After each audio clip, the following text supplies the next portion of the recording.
This standard worksheet, 27 daily affirmations and declarations, is designed to build confidence through repetition. It relies on enormous declarations, asking participants to state they have unlimited power or there are no such things as problems. It's a script for life without friction. But these phrases carry a hidden weight. When a worksheet commands you to say, "I choose to be happy right now," it effectively tells you that you are failing if you feel anything else.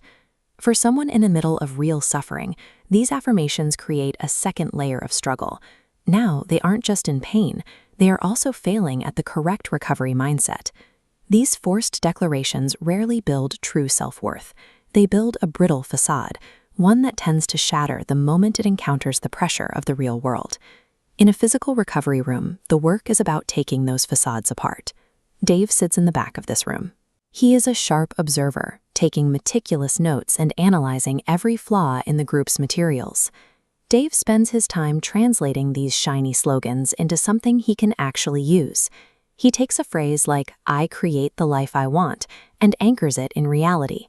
"I influence my life within conditions I did not choose." While his intellectual analysis is brilliant, it also serves as an elaborate defense mechanism. It's an architectural buffer. By diagnosing the room and building these frameworks, Dave manages to float above the group. He uses his intellect to avoid the risk of actually being there. For Dave, explaining the pain with a flawless framework is just a sophisticated way of hiding from it. This body diagram represents a classroom exercise where participants have to describe themselves using 10 words. Dave ignores the prompt for positivity. He fills his diagram with words like stubborn, ignorant, and weak, a list of self-labels he's carried for years. Then the facilitator asks for something harder. Compress those 10 messy words down to 2, and then finally down to 1. Dave finally lands on the single word, curious. It's the only label that allows his contradictory traits to exist at the same time, without needing to fix them. In the margins of his notes, Dave observes that AI misses emotions. He realizes that any attempt to condense a human identity into a neat label or a summary inevitably strips away the truth. Human identity isn't a final noun. It's the raw, uncompressed nuance that refuses to fit into a category. The limits of that intellectual exercise become obvious when the focus shifts from words on a page to a body in the room.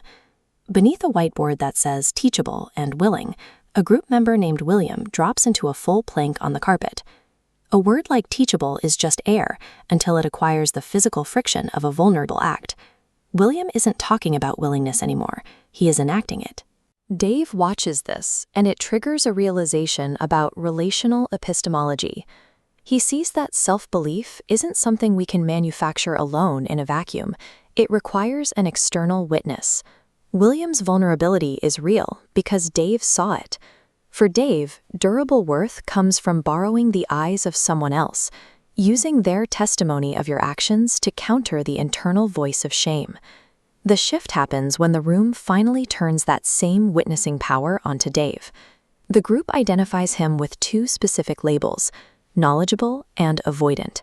They see right through the architectural buffer of his notes and essays.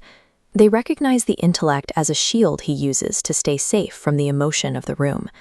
The facilitator gives Dave a final challenge: deliver 60 seconds of truth without any analytical frameworks, footnotes, or buffers.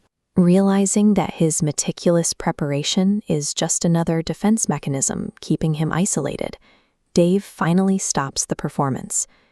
In those 60 seconds, he admits he is afraid. He thanks the group for seeing him, and he admits that just being in the room, unmediated, is enough.